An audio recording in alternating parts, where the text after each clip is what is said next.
आज हमारे पास first aid का लेक्चर है जिसके अंदर हम देखेंगे कि फर्स्ट एड क्या होती है। फर्स्ट एड हमारे पास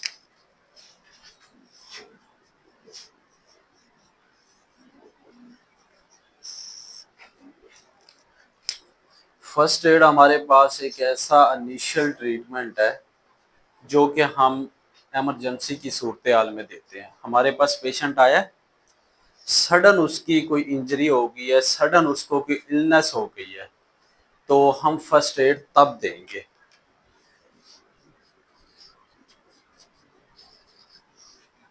इनिशियली देंगे सडन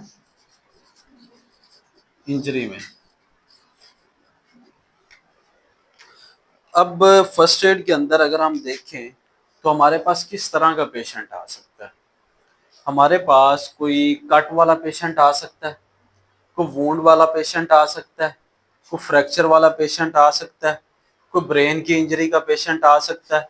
तो इनको हमने फर्स्ट एड प्रोवाइड करनी होती है। फर्स्ट एड के में हम वो चीज़ प्रोवाइड करते हैं जो कि इनिशियली स्टेज पे हम पेशेंट को वहां से स्टेबल कर सकें।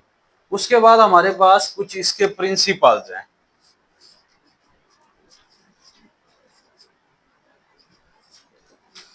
अब प्रिंसिपल्स के अंदर सबसे पहले हमने जो पेशेंट है उसकी सेफ्टी को देखना है। पेशेंट की सेफ्टी को हम कैसे देखेंगे?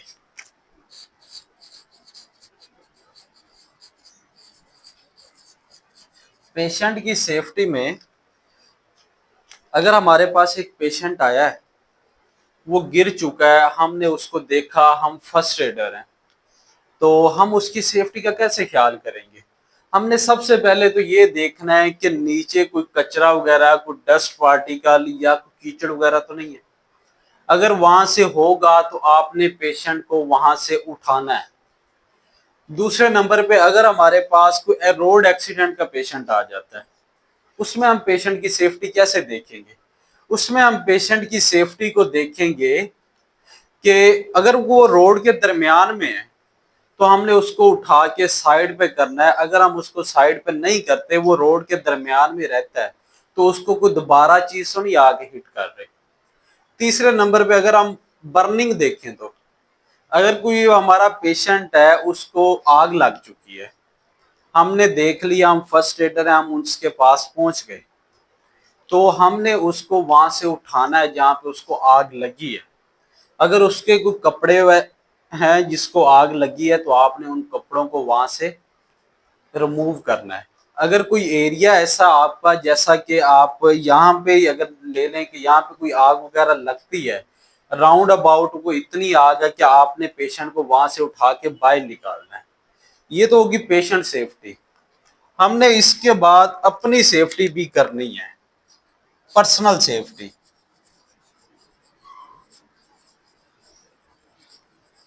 पर्सनल सेफ्टी हम अपनी कैसे करेंगे? पेशेंट की तो हम सेफ्टी का ख्याल कर रहे हैं, अपनी सेफ्टी का हमने इस तरह से ख्याल करना है कि अगर कोई बर्न वाला पेशेंट है तो उसके कपड़ों को आग लगी, हमारे अपने कपड़ों को तो नहीं ला करे। अगर कोई रोड एक्सीडेंट वाला पेशेंट है तो उसका जो निकला हुआ ब्लड है, क्या वो हमारे कपड़ों को तो नहीं लग रहा, हमारे बॉडी पार्ट को तो नहीं लग रहा? क्योंकि हमें नहीं पता कि जिस पेशेंट का एक्सीडेंट हुआ है उसको कोई डिजीज तो नहीं है। वायरल कुछ डिजीजेज होती हैं जिसके अंदर एड्स आ जाती है, HIV आ जाती हैं, या इसके अलावा कोई और डिजीज आती है जो कि एक जगह से दूसरी जगह ट्रांसफर हो जाती है, एक इंसान से दूसरे इंसान के अंदर वो मुंतकिल हो जाती है। आपने इस तरह से भी अपनी सेफ्टी का ख्याल रखना है। दूसरे नंबर पे अगर कोई रोड का एक्सीडेंट हुआ है, आपने पेशेंट की सेफ्टी तो कर ली कि पेशेंट को आपने उठा के रोड से साइड पे कर दिया, आपने अपनी सेफ्टी का भी ख्याल करना है कि आप तो नहीं रोड के दरमियान में खड़े हैं, कोई आपको चीज आके आपका पेशेंट को हिट हो चुका है, आपके पेशेंट को तो इंजरी हो चुकी है, तो आपको तो नहीं कोई चीज आके हिट करेगी जिससे आपकी भी इंजरी हो जाएगी। तीसरे नंबर पे हमारे पास क्या आता है? हमने करना है prevent further injury.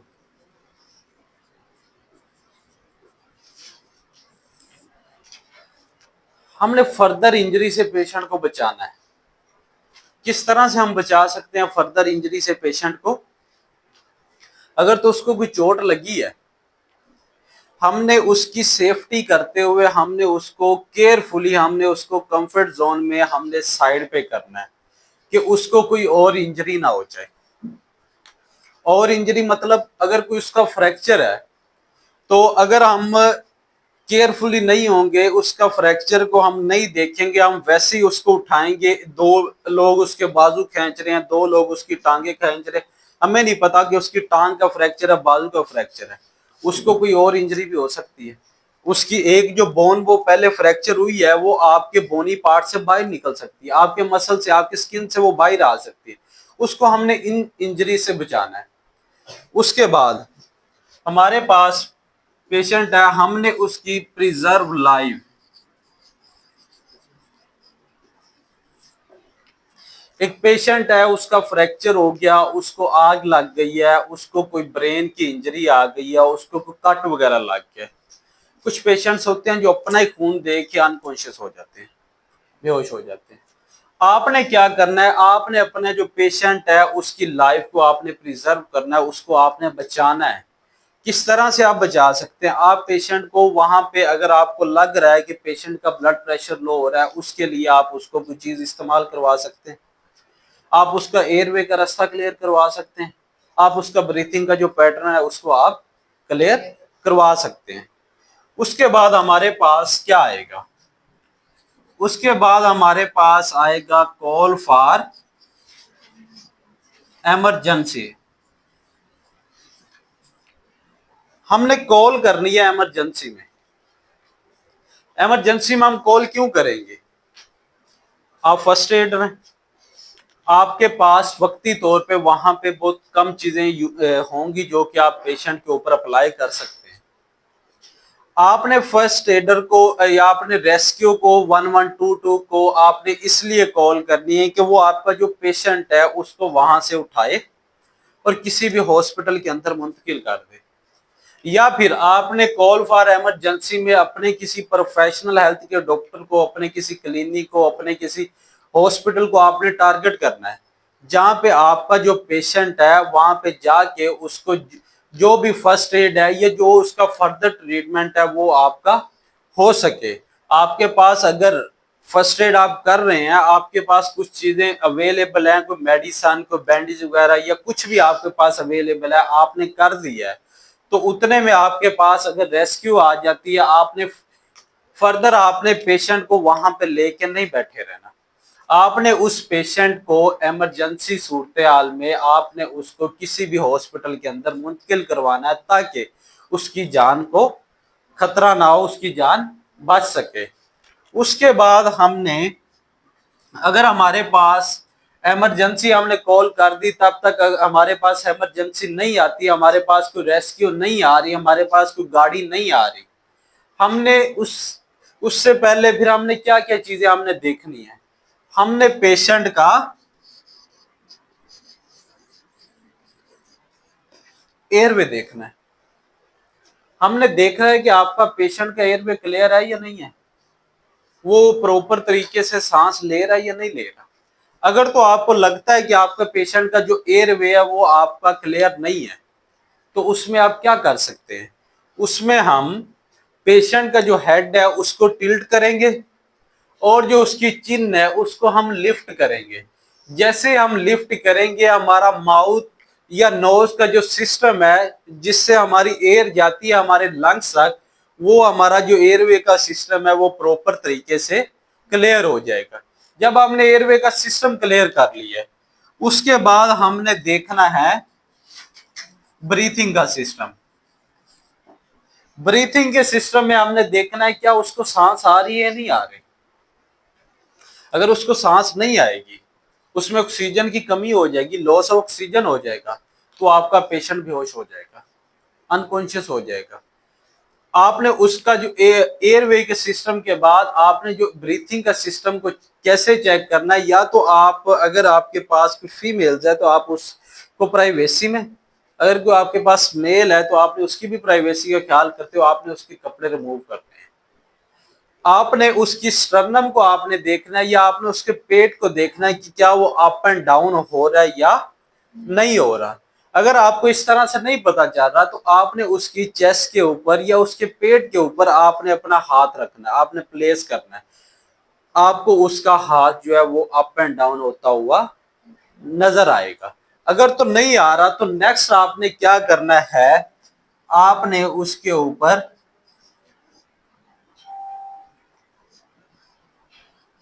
CPR perform करना है। सीपीआर कब परफॉर्म करेंगे, जब हमें पता चलेगा कि इसके अंदर ब्रीथिंग का जो लेवल है वो कम है, क्यों हुआ है।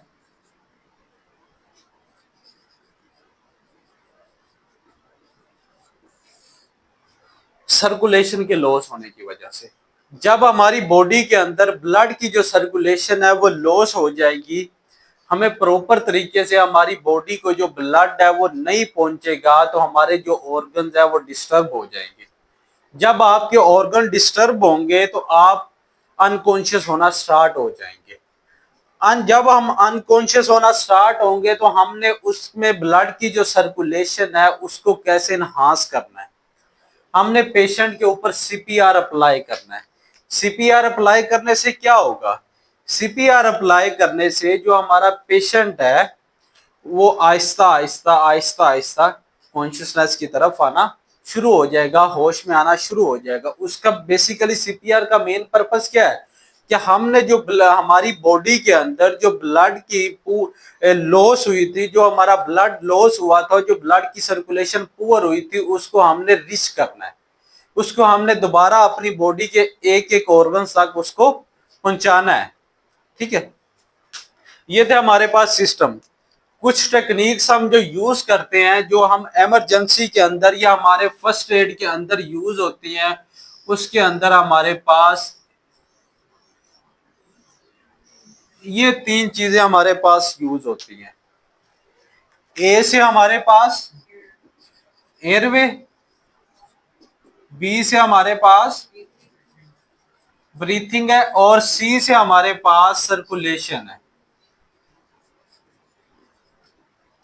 इन तीनों चीजों को अगर हम at a time first aid देते हैं हम इन तीनों चीजों की, तो हमारा पेशेंट जो है वो सेफ हो सकता है। उसके बाद कुछ हमारे पास एक्शन आते हैं जो कि हमारे पास इमरजेंसी के एक्शन है। इमरजेंसी के एक्शन के अंदर भी हमने सबसे पहले क्या चीज देखनी है, इंश्योर सेफ्टी।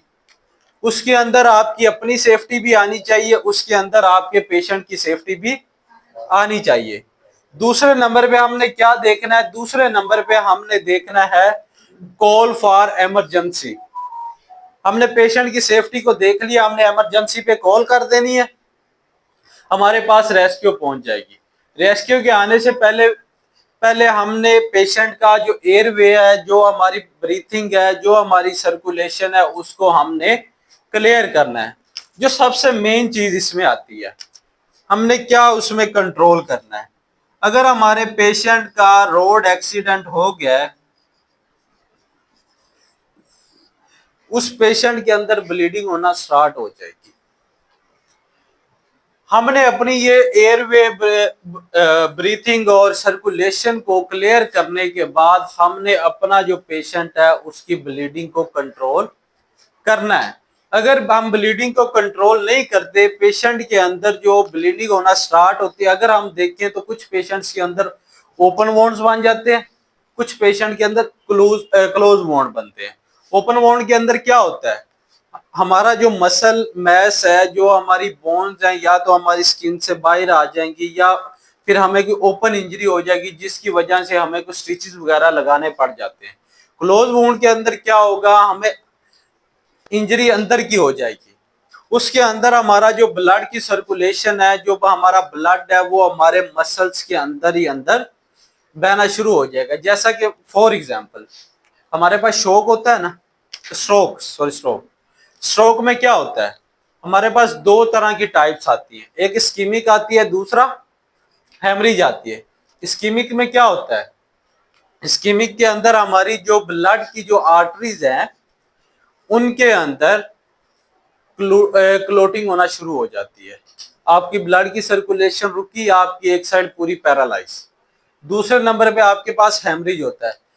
हेमरेज स्ट्रोक के अंदर क्या होगा, जो आपकी आर्टरीज होंगी वो फट जाएंगी, जो आपकी ब्लड की सर्कुलेशन है वो आपके ब्रेन के अंदर बहना शुरू हो जाएगी। दोनों सूरत हाल में क्या होता है, आपकी बॉडी जो है एक साइड, दोनों साइड, या अपर साइड या लोअर लिम्ब आपकी पैरालाइज हो जाती है। बेसिकली यहाँ पे हमने ब्लीडिंग को कंट्रोल करना है। ब्लीडिंग को कैसे कंट्रोल कर सकते हैं, हमने जिस एरिया की ब्लीडिंग हुई है वहां पे हमने डायरेक्ट प्रेशर अप्लाई कर देना है। अगर आपके पास कोई बैंडेज है, अगर आपके पास कोई कपड़ा है, तो आपने उस पेशेंट के राउंड अबाउट, जो हमारा वुंड है उसके राउंड अबाउट आपने उसको लपेट देना है। अगर आपको लगे कि आपका डायरेक्ट प्रेशर अप्लाई करने से उस पेशेंट का खून नहीं रुक रहा, अभी भी ब्लीडिंग हो रही है, तो आपने जहां पे उसका जख्म है उससे थोड़ा सा ऊपर वाले एरिया पे आपने जाके कोई टोर्निकेट अप्लाई कर देना है। टोर्निकेट हम क्यों अप्लाई करेंगे, क्योंकि हमारा टोर्निकेट अप्लाई करने से हमारा उस एरिया पे प्रेशर आ जाएगा। जैसे ही प्रेशर आएगा वहां से हमारी जो ब्लड की सर्कुलेशन है वो पुअर हो जाएगी। फॉर एग्जाम्पल, हमें फोर आर्म पे कोई इंजरी हुई है, ओपन वाउंड हो गया, हमने इसके ऊपर कोई कपड़ा बांध दिया, हमारी जो वो इंजरी है वो नहीं रुक रही, हमें जो इंजरी हुई है उसमें से जो ब्लीडिंग है वो अभी भी हो रही है। अब हम उसको कैसे रोकेंगे, हम फर्स्ट एडर हैं, हम उस बंदे को रोड पे लेके बैठे हैं, हमने कोई और कपड़ा लेना, हमें हमारे पास वहां पे अगर टोर्निकेट नहीं भी है, अगर हमें इंजरी का जो एरिया है वो हमारे पास ये है, हमने इस एरिया को तो प्रेशर दे के कवर कर लिया, हमने ऊपर वाले एरिया पे हमने कोई ना कोई कपड़ा या कोई टोर्निकेट हमने उसको बांध देना, ताकि हॉस्पिटल जाते तक इसकी कोई और ब्लीडिंग ज्यादा ना हो सके, जिसकी वजह से उसकी एचपी में कमी आ जाए, या फिर एचपी में कमी आने से क्या होगा, आपका पेशेंट फिर भी अनकॉन्शियस हो सकता है। तो हमने इन चीजों से उसको बचाना है। सबसे लास्ट पे हमारे पास है कि हमने पेशेंट को शौक से बचाना है। शौक से हम कैसे बचा सकते हैं अपने पेशेंट को, शौक से बचाने के लिए हमने अपने पेशेंट का एयरवे क्लियर करने के साथ साथ हमने उसका जो ब्रीथिंग का प्रोसेस है उसको ठीक करना है। अगर हमारा एयरवे क्लियर हो जाएगा, हमारा जो सांस लेने का अमल है, जो हमारा लंग्स तक जा रहा है वो क्लियर हो जाएगा, तो हमारा जो पेशेंट है वो प्रॉपर तरीके से सांस लेना शुरू हो जाएगा। जब वो सांस लेना शुरू हो, शौक के अंदर क्या होता है, हमारी बॉडी के अंदर जो ऑक्सीजन का लेवल है वो लो हो जाता है ना। तो जब हमारी बॉडी के अंदर हम एयरवे क्लियर कर देंगे, हमारा ब्रीथिंग का जो प्रोसेस है वो क्लियर हो जाएगा, तो हमारा जो ऑक्सीजन का लेवल है वो लॉस नहीं होगा, वो एक ही तरीके के साथ एक ही स्मूथ के अंदर चलना शुरू हो जाएगा। इससे आपका जो पेशेंट है वो शौक से बच सकता है। एट द एंड आपने क्या करना है, पेशेंट की आपने केयर करनी है। पेशेंट की केयर हम किस तरह से कर सकते हैं, ये प्रोसेस करने तक हमारे पास रेस्क्यू पहुंच सकती है। हमने अपने पेशेंट को रेस्क्यू करना है, हमने किसी हॉस्पिटल में भेजना है, लेकिन जो जो चीजें हमने पेशेंट के ऊपर अप्लाई की हैं वो अगर हमारे पास कोई पेपर है या जो हमारे पास कोई रेस्क्यू का बंदा आया है, हमने उसको सारी चीजें बतानी है, ताकि जो हमने वहां पे उनको फर्स्ट एड के तौर पे कोई इंजेक्शन, को टेटनस वगैरह का या कोई और चीज अप्लाई की है, वो फर्दर उनको हॉस्पिटल में जाके दोबारा ना लगे। ठीक है, यहाँ तक हमारी पेशेंट की केयर हो जाएगी। आगे हॉस्पिटल में फिर हम उनके अटेंडेंट वगैरह को कॉल करेंगे ताकि वो आके अपने पेशेंट्स के पास रह सके और उनका फर्दर ट्रीटमेंट उनका जो है वो चल सके।